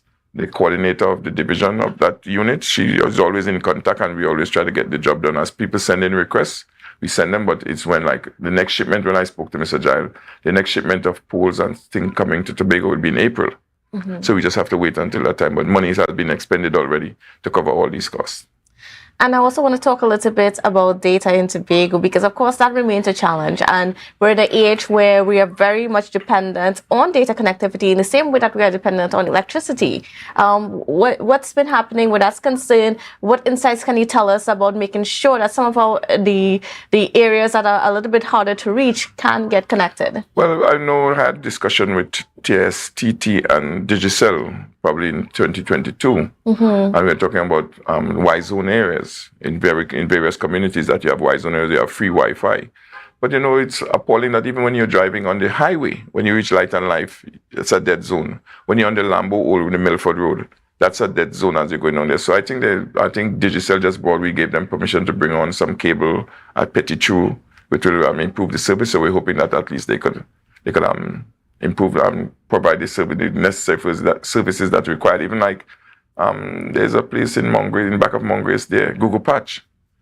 I had, when I was the representative when I campaigned in 2021, they had persons up there doing CXC exam, but there was no Wi-Fi connectivity. And we know we were coming out of COVID, and I mean, it was really stressful for those persons. So we're hoping that they could carry the service in there, because in those days I wrote to them asking them if they could provide the services, but there was no poles, so we made sure that the electricity pole went in so that they could use the poles now to take the electricity into Google Patch and these places, because they had one young man up there with about 7 or 9 subjects and he's going on to A levels, and he wanted to get access, internet access. So we're hoping that they could improve the services, and even in the rural areas, palliative care, Lansom, in these places, that services could really meet them. But if we are getting problems right here in Scarborough, Candice, but we're hoping that could really, really improve. All right. Well, I just want to get into settlements a little bit and housing, because, I mean, that is a major challenge for us here in Tobago. And, some years ago it was said that the list for housing is about 7,500 people on the list. I don't know what's happening with that list. Has that gone up? What's the situation like? It has gone up considerably, because we have about 8,000 persons on our database, and I know they're going to increase. But we are trying our best to provide for Tobagonians, and we want to work on delivering some of these housing developments as quickly as possible. I know we have carded Chauvin. Before I get to explain about these developments, I would like first to say that just on Monday, the newest special purpose company on the island is the Tobago Urban and Rural Housing Corporation. Yes. So they are in charge of doing all housing developments on the island. So they will undertake where we are at the division, because we are in the negotiation stage now with the contractor that was selected for Chauvin, that is supposed to yield 447 units. But I want to remind Tobagonians that we do not have enough land space to suffice everyone, because Tobagonians, we love our own little private space. So we are doing something new from the trip that the team and I made to Jamaica along with the chief secretary, where we saw that, it's high time we started to do like other countries. We have to start to use airspace because we don't have enough land. So the development is supposed to yield 447 units. I think it's going to be 70 single units. They're going to have some duplexes and 8 high-rise buildings, 6-story, yielding 192 units. In Adventure, we're looking to put in 140 units in Adventure. In Masonol, in Adelphi, behind the works office where the basketball court is, we're supposed to yield about 36 to 37 parcels of lands. And Bacalet, that was purchased for the Scarborough Secondary School, which is now handed over to the Division of Settlements, because they took the piece of land that we had behind the health center. We are hoping to have that put in infrastructure and have those given out between this year and next year. So we're not going to be like the last regime where we're going to hold lands back, and so we're going to just, as soon as they're ready, we're going to just give them money. There will be no political gimmickry under this dispensation, because Tobagonians have been crying for too long. Yes. And just yesterday I was saying in media, Executive Council media briefing, 2 developments in Tobago that are 50 years old, Milford Court and Buku. And yet today I could still find vacant lands in there that I have to give out to Tobagonians on Friday. And Tobagonians have been clamoring for lands, because everybody wants to get out of this rent. People say rent is dead money, they need something of their own, and you know how we build Candice. We put on 2 rooms, we move in, we put on this, we put on that. And it's high time, because that was the mandate given by our Chief Secretary and the Executive Council, that we distribute these lands as they become available, so persons could face a mortgage, because the older you get, the harder it gets to get a mortgage from the bank. All right, so I want to get a little bit into those individual projects themselves, starting with like the duplexes and so on that you mentioned, and you're hoping to have this completed by the end of next year. No, well, the contractual period is for 42 months for completion. Okay. So we're hoping that we get started this year, because it's going to be on a phase basis. I think the first phase is supposed to yield 70 units, and they move on to a second phase. So we're hoping that they could complete 2 phases before the next election. Okay. So that at least persons, we encourage persons to now to go and get pre-qualified. I think the Chief Secretary and the Executive Council, we have to discuss that persons could start making contributions as early as possible. So when it's time for them to move in, they almost have paid off whatever the cost of the units. So how much would the units themselves cost? If I could remember, I think the 2 bedrooms are costing like about 600 or 650,000. The 3 bedrooms are costing about between 795 and 850, and the high rise at 995. When we did the calculation, the person who's the contractor, to recover his money, because the contract cost is $462.5 million. So in order for him to recover the finances, he will have the opportunity to sell half of these units on the open market. But we're hoping specifically to expats or Tobagonians. We asked him if that could be done. So they're going to look at that, at 92 out of the 196 units. 96 out of the 192 units be sold on the open market so they could recover. So they're going to be some high-end units. Or there's another trend of thought by Secretary James, who is advising that we make all the high-rise units high-end. So we're still tweaking on things, but the special purpose company will have these discussions, because I'm so glad that they have their instruments of appointment, so that could be a weight off my shoulder. So essentially, what you're saying is that the contractor is funding the construction of it? Yes, it's design, build, finance. All right, so the THE does not put up any money up No, front. we're just using our lands. And we have to be we have to be innovative, because, Candice, we are so underfunded here in Tobago in all aspects. Because my division was given $3 million for housing for this fiscal. But yet the minister in Trinidad just received $200 million in the first quarter of this fiscal to construct so many homes in Trinidad, starter homes, and they're giving them out like water. But you're going to give Tobago $3 million. You gave us some monies. Our development budget is like about $21.8 million. But we know that that is for maintenance of all the existing developments. We have to, since the PNM constructed these housing development, there is no completion certificate for any of them. Because by rights, you're supposed to have these units turned over to a homeowners association. And we're talking here about Adventure, Bleming, yes, Castara, in Roxborough. So we still have to pay for the maintenance of all these things in these units. When if you have the completion certificate, they would be handed over to those persons, and they would make the necessary contribution to have these things rectified. So most of our money goes into these maintenance. And then you come and give us this pity, this paltry $3 million that could only construct 5 or 6 homes. And that is woefully inadequate for the people of Tobago, and everyone is clamoring. So as a result, to mitigate that, now we're considering we're going ahead with design, build, financing mechanisms. That is how we could get the money in this place. Also, on Friday, we're going to have about 80 to 85 happy families in Tobago. Why is that? Because from our calculation, there are 80 parcels of lands to be distributed tomorrow. And when I came into office, I specifically asked the division, are there any units available in Adventure? Because I know persons were saying they're passing by and they're seeing it's non-occupied. As you could remember, in 2022, we gave one to Rennie Kwao, our famous athlete. And tomorrow we'll be giving out 4 to 4 needy families in Tobago. So that means there were 5 units there that were just sitting idly by and nothing, and Tobagoans have been clamoring for some place to live. Some units that were heavily subsidized, because from our information, these were constructed at a cost of $1.25 million, but were sold at $450,000, the 3-bedroom, and the 2 bedrooms were sold at $400,000. Yet, Tobagonians, young Tobagonians who could afford these things, were not given the privilege to own their own home.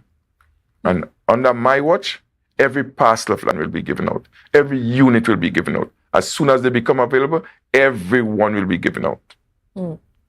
And so that set of land that's going to be given out tomorrow, just give us some more details about it and some of the people that, is it that they'll be selected through the lottery mechanism, or what's the process like in selecting the people or designating the people for those lands? Well, the process is that we have one new development or one new phase in one of the development, which will be Colon. They have 23 passes available there.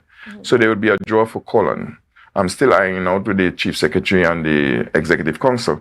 All the rest of development that we have lands available, which is like Buku, Milford Court, Castara, Bleming, Belgarden. This is what we call infill. Since that they started and they come to a closure, all the available lands is under the purview of the secretary. So Candice, I could call you, I could call Julian, I could call your staff and just tell you, okay, you've been awarded this parcel of land. But because of transparency and accountability spearheaded by our chief secretary, is that we're going to use the criteria that we use in the draw system to select persons for these. So you're going to have persons who are from the protective services. Yes. We have nurses. We have persons who are single parents. We have persons who are in the program where you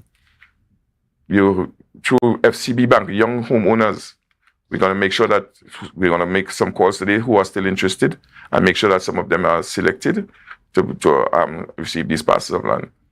Okay. And what I've decided from the division standpoint is that since Milford Court is a flat area, we have so many persons who indigent, those persons who are visually impaired, like the first one we built in Milford Court. We have some amputees who are still awaiting money from their jobs, but are being evicted because I know 2 months ago, us as assemblymen had to put together to pay rent because the landlord was about to put this person out and stuff like that. So we're going to use the 5 passes available. This will not be in the draw to construct this social affordable housing program, the home program, home ownership made equal for persons with disabilities. So it's going to be flat. It's going to be wheelchair access, everything like that. So we have a company who was doing some sewage connection there. They're charged with doing the surveys. So as soon as that is done, the contractor will be able to go in and contract because we are building 10 social affordable housing. We started one yesterday in Bleming. Not yesterday. We poured concrete on the foundation yesterday, and the contractor have 9 more to build throughout Tobago. All right, great. Well, we're going to get more into some of those other initiatives on home bills and so on, but we got to go for a quick break. So viewers, please don't go anywhere. It's a brand new morning, rise up to a brand new dawning. As the passion start to rise, the energy fill the skies. I say thanks for favor to wake up and it's March Madness at Standard Distributors Limited. Get $100 back for every $1,000 you spend. Major appliance deals on Frigidaire, Hyacinth, Samsung, and more. Plus, same day financing options available. Don't miss out. Sale ends March 31st. Standard, never beaten on quality and prices. Jimmy's Holiday Resorts has 1, 2, and 3 bedroom, fully self-contained apartments located at the heart of Crown Point. Minutes walk to the popular beaches, restaurants, bars, and the airport. Enjoy our amazing amenities such as fully equipped apartments, complete with Wi-Fi, AC, TV, and a pool, and a mini-mart on the compound. Call 639-8292 or 8929. Jimmy's Holiday Resorts is your family's home away from home. Inner Health, number 13B, Portmore, Scarborough, Tobago, with over 25 years experience offering services in and not limited to microscopic blood analysis, reflexology, and the sale of a wide range of organic herbal products used to supplement thyroid, lymphatic, heart, kidney, and brain health, and the male and female reproductive systems. Come and chat with us. Remember, your health is your wealth. Yo everyone, it's your boy Harry here from Authentic Builders General Hardware, located right here in Tobago, Local Road, Tobago. That's correct, right here in Tobago. And we are offering you guys the best prices on all hardware material. And if you would like to get your free quotation done, all you have to do is WhatsApp us at 272-1990 and we will give you guys the best prices on all hardware material. That is a guarantee as we are matching or beating any quotations.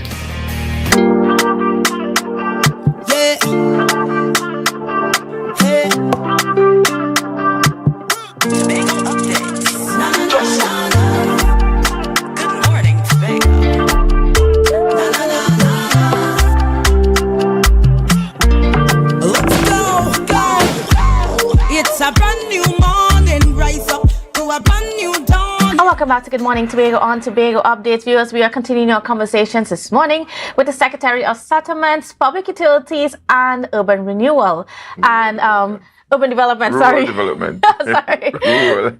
All right. So yes. So that's Mr. Ian Pallad, and of course we are talking about housing because that is such a major issue here in Tobago when access to housing is a challenge. And before we went to the break, he was talking about several initiatives to ensure various sectors in society have access to housing. And the THA is going to do what they can to be able to construct some of those housing.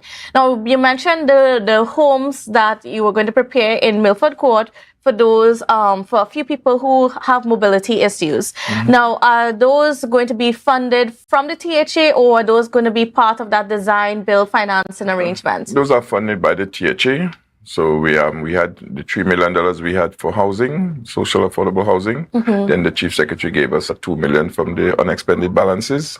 So we're hoping that we could utilize it, and mid-year review asked for a couple more $1 million.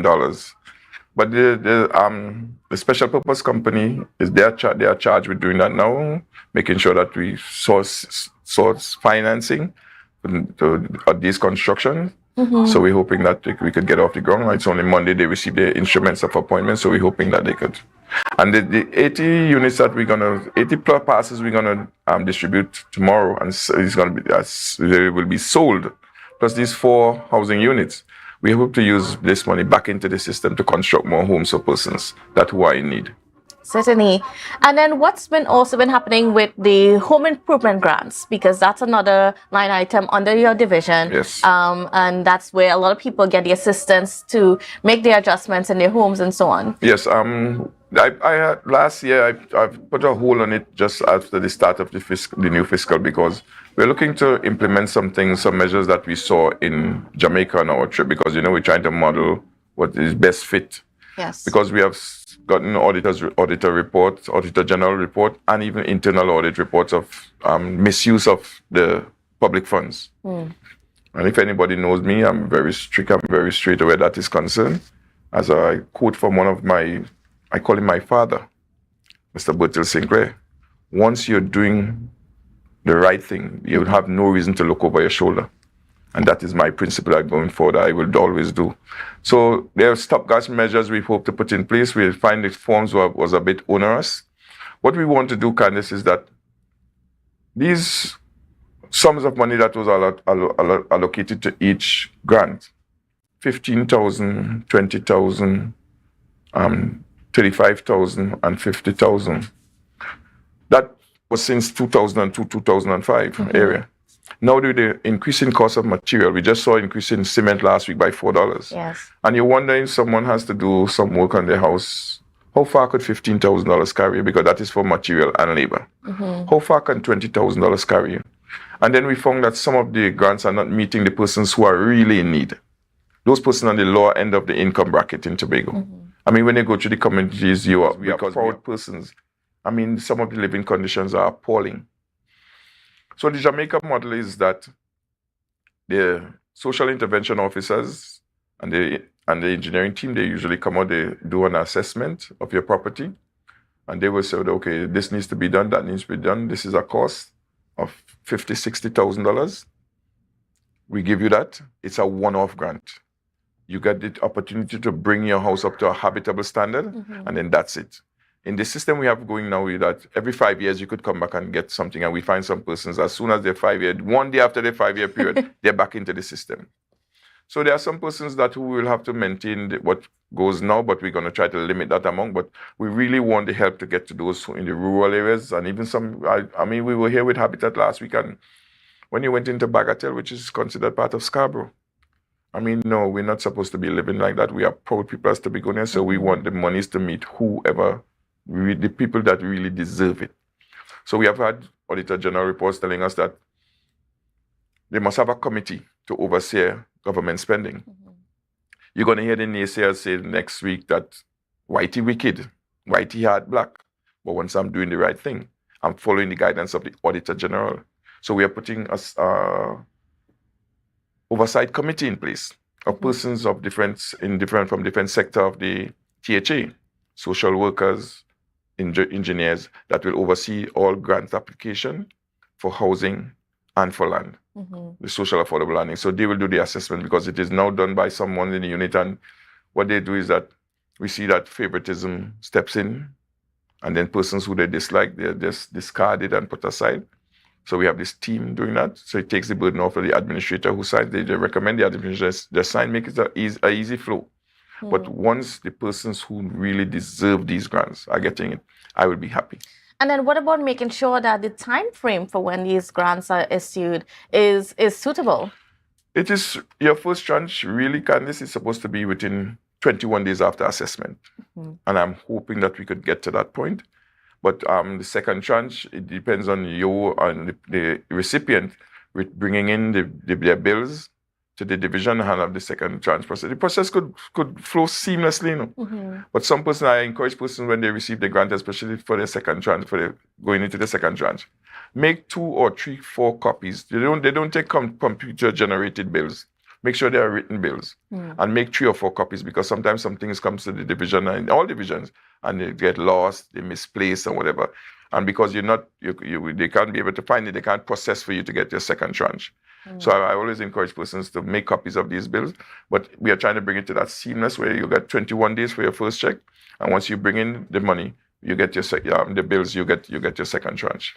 Now, I also want to talk about how we construct our homes here in Tobago, because that needs to be evaluated, especially taking into consideration we can be affected by hurricanes, we can be affected by earthquakes and so on. And a lot of times, you know, when we're trying to build our homes, we don't necessarily think too much about making sure that they can withstand the elements. Is there anything that's being done in your division to make sure that we protect ourselves against the effects of climate change and that sort of thing? Well, I'm glad you asked that question, Candice, or you made that statement, because we are now partnering with the Habitat for Humanity. As you see, we signed an MOU last year where we're going to match, I think, $1.45 million to start project. We're going to start that next Wednesday, where they have selected 5 homes to do roof repairs and using hurricane traps. And I mean, you could never be totally prepared for disaster, but doing the right thing. So they're going to have these engineers, and we're going to have this team out next week doing 5 houses. They're doing it in batches of 5. They're going to do retrofitting of homes, 2 homes for solar and rainwater harvesting. So, and what I implemented in the division is that I've seen too many homes in Tobago constructed without guttering.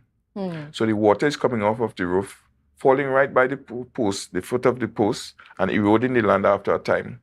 And then it costs the government or the THA hundreds of thousands to come and construct retaining walls.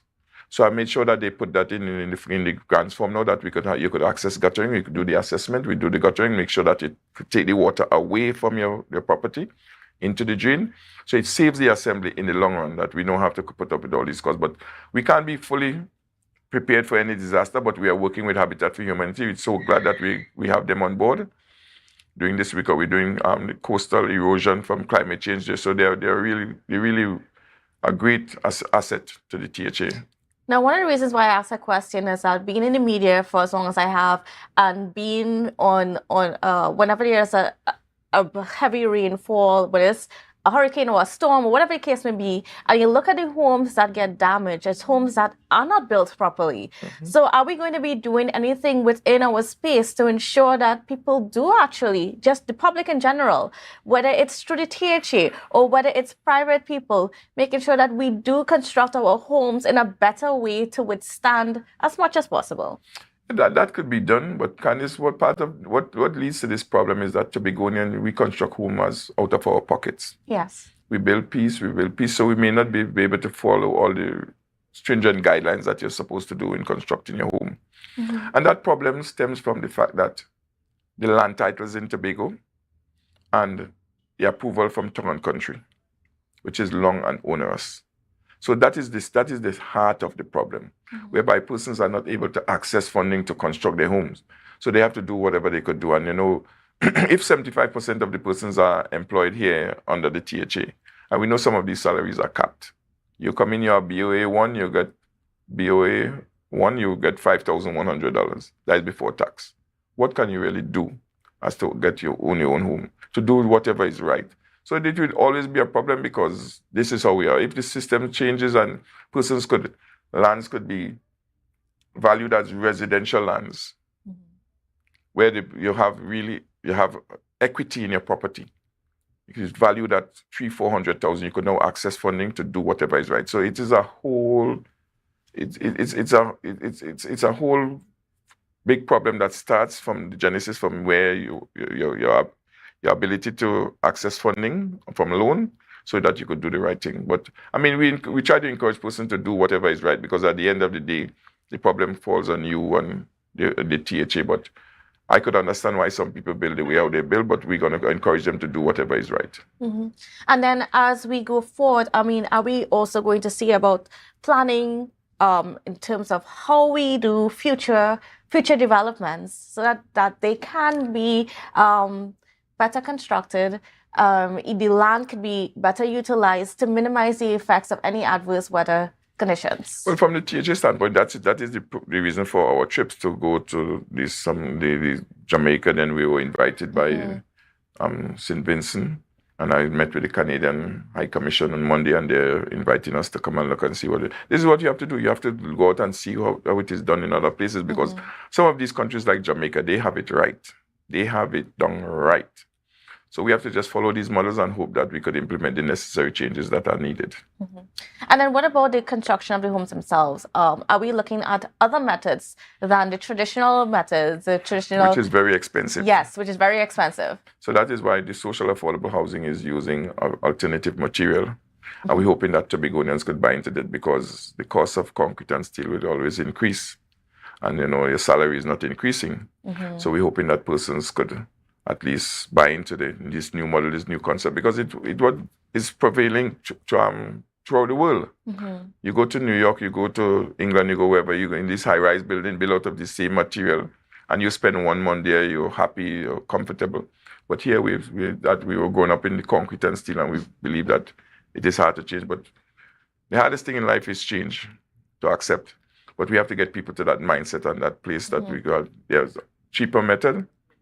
Because this weekend I was going through the internet on YouTube, and I was looking at Amazon selling container homes. Yes, the tiny home movements. And I'm hoping that the special purpose company could dive into it and see how we could help, because they have persons who are working in the CPEP, the ERP, some persons who are really struggling, and they could fold out into normal size homes. So we have to look at these, that the persons who are on the lower end of the bracket, how we could assist these persons, how we could bring in these homes if at a cost, if in a bulk, and see how many persons we could assist. But there are so many things, because, I mean, some persons might have pride and saying that they don't want to live in a container. But I mean, when these things are retrofitted, there's one built in Riseland by a contractor here. I mean, and that blew me out of the water as his construction. So I fell in love with container homes from since then. But it's something that we have to move to. It's a place that we have to move to, because housing is a social need. Yes, certainly. It affects the homes, it affects everyone. It's a social need. And sometimes those tiny spaces can work very well. It just really depends on how it's designed, the storage, and there's so many innovations out there that we can adopt and still be very comfortable. That's it. That's so true, Candice. So that is what is needed. Mm-hmm. Proper designs. But I think Tobagonians, I mean, we have met to that stage that once it's wonderful, beautifully designed, they will buy into it. Mm-hmm. Because everybody wants to know that they move out from a renting situation. I mean, I get the calls every day. I mean, just from the announcement yesterday, I mean, one lady, someone showed up at my house last night because they want this. I mean, I've been getting the calls, but I can't blame them. Mm-hmm. Because everybody wants their own home. Everybody wants their own space. They want to have to bring up their kids in their own space, because sometimes, it's not wise, especially with COVID. So most of these homes that we are constructing now, we're hoping to construct 2 bathrooms, because when you have persons have to isolate at home and having 1 washroom is a problem for the entire family. So these are the things we have to think in, we have to have futuristically going forward. All right. Well, we're going to continue more with this conversation, but we have to go for another quick break. So viewers, please don't go anywhere.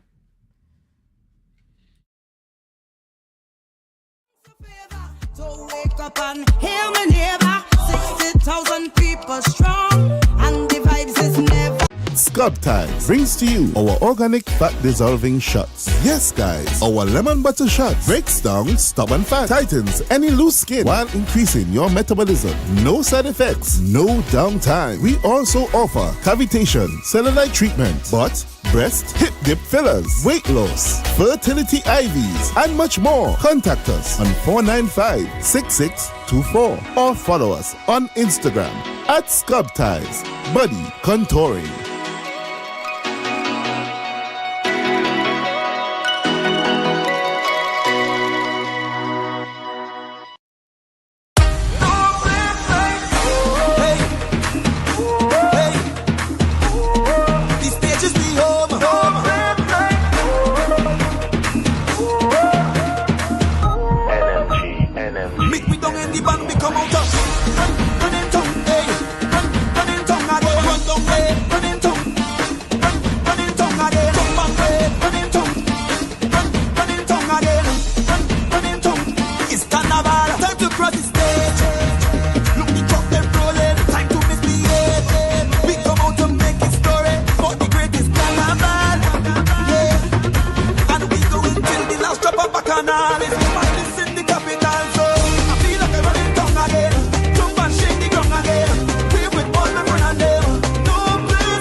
Here from Authentic Car Clinic, located right here in Tobago at Storby Local Road. You can WhatsApp us or call us at 366-4173.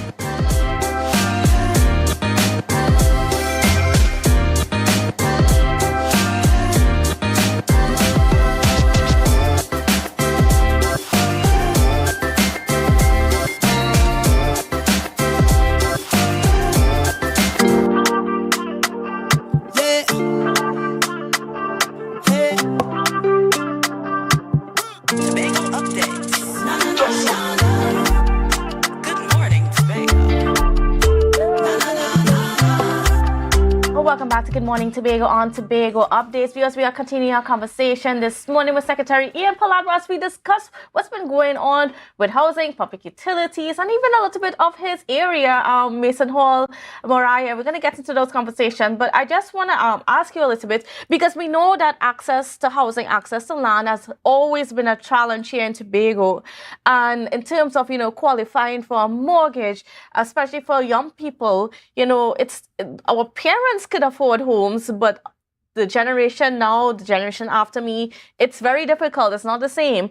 And we're forced into renting because that's the only option they have for housing.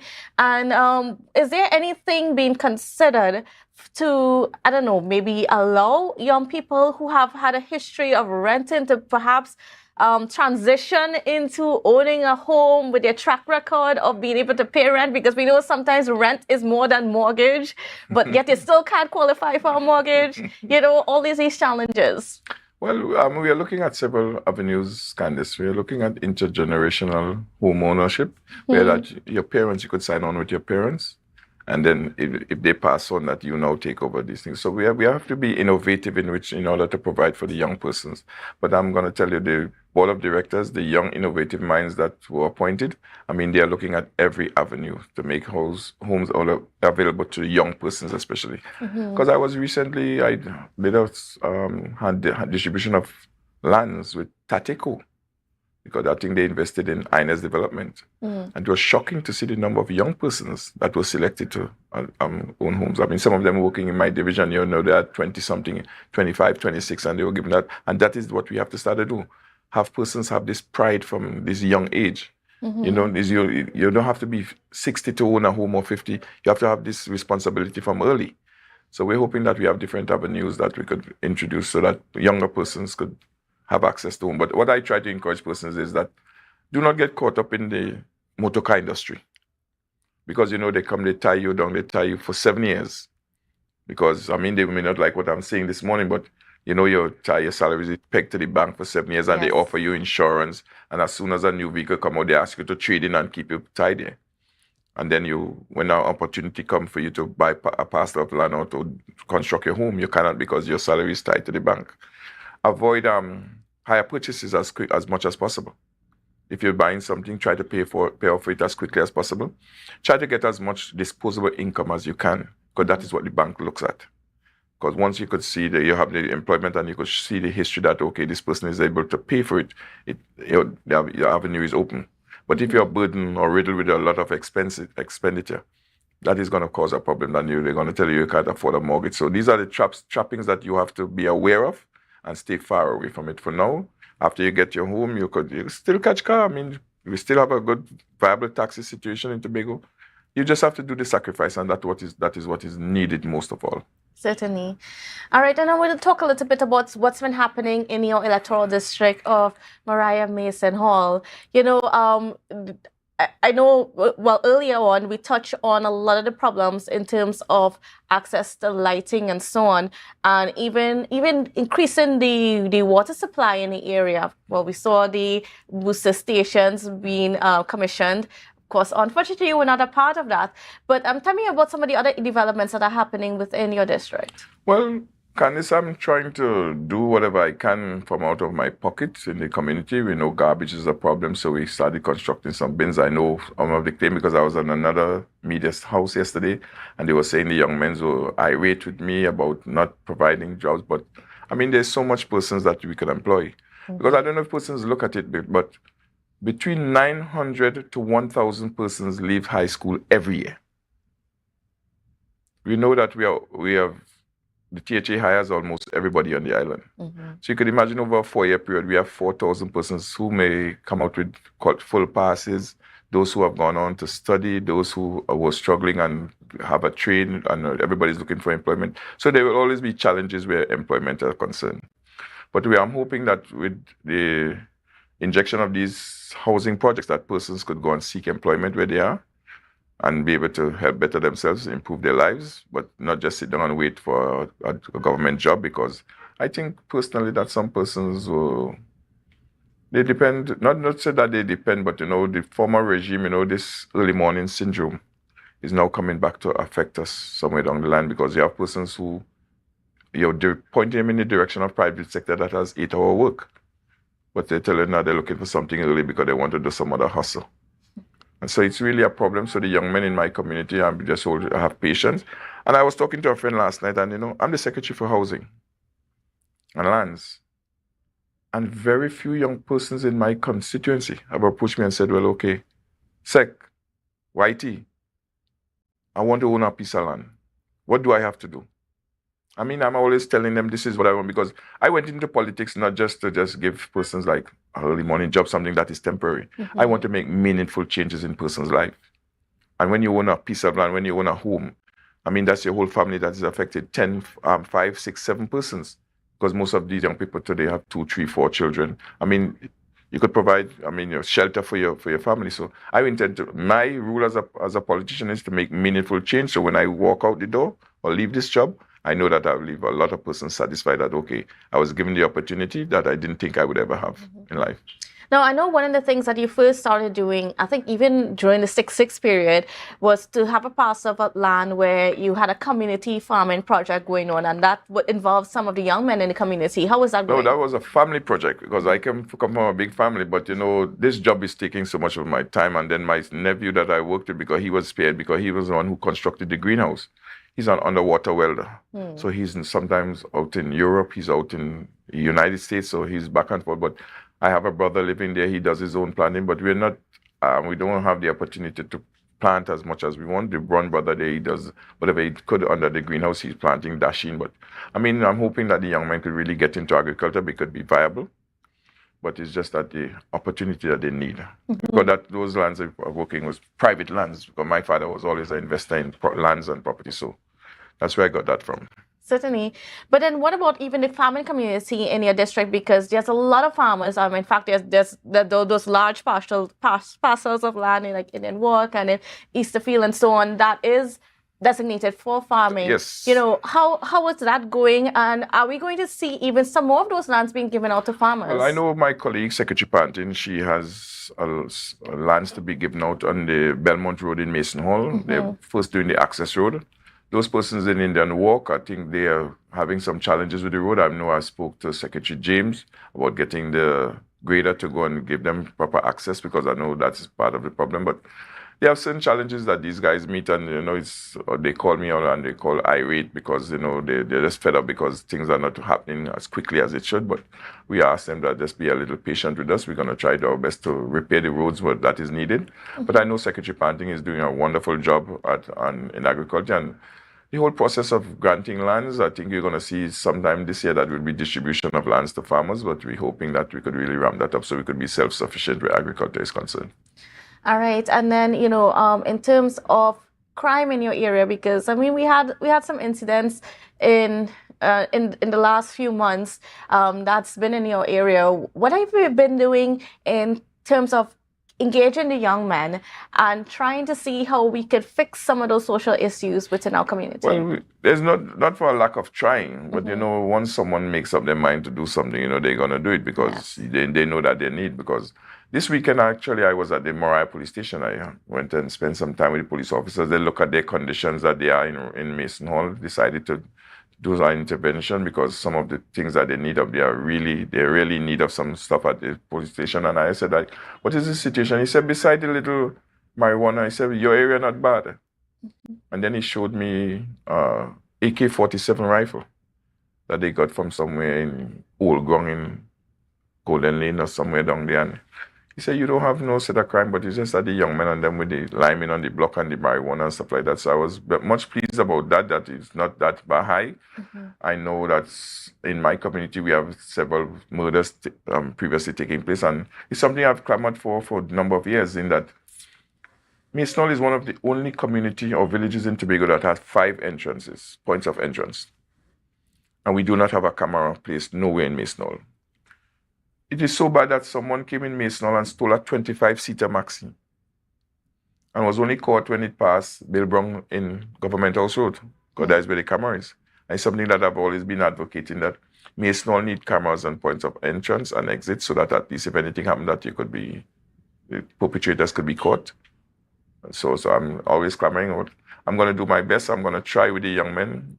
I never give up trying with the young men because I have different sporting activities, try to encourage them to do certain things, try to provide employment whenever they are available. Right now I'm sourcing some persons who probably need it in areas in the THA and see if I could provide employment, but I constantly try to help those who are really, really need.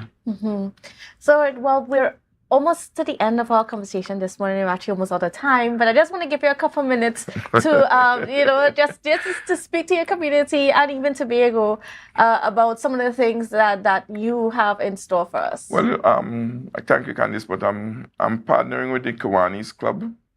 That's an international organization to provide a play park and build a home for the club at Mason Hall at the community center area. I've also had discussion with my colleague, Secretary Baines, to do a play park in Moriah, the football field, and a walk-around park because their field has the size that we could put a walk-around park because the women in the community have been asking for that. I am sponsoring a young man. I've sponsored thus far. I'm hoping I could get the monies to give him the rest of the money to travel to England on the 26th of this month with the Brian Brown football team to go play in Manchester United. I'm sponsoring the Mason Hall Police Youth Club under 15 football tournament. I've sourced funding from the Division of Community Development, and I usually make my contribution to the Moriah Football League, which is one of the better off-season football league. Then I usually have my football league for my area, because I believe it's community rivalry brings persons together. So it's the Whitey Football League, and I'm sponsoring most of these stuff.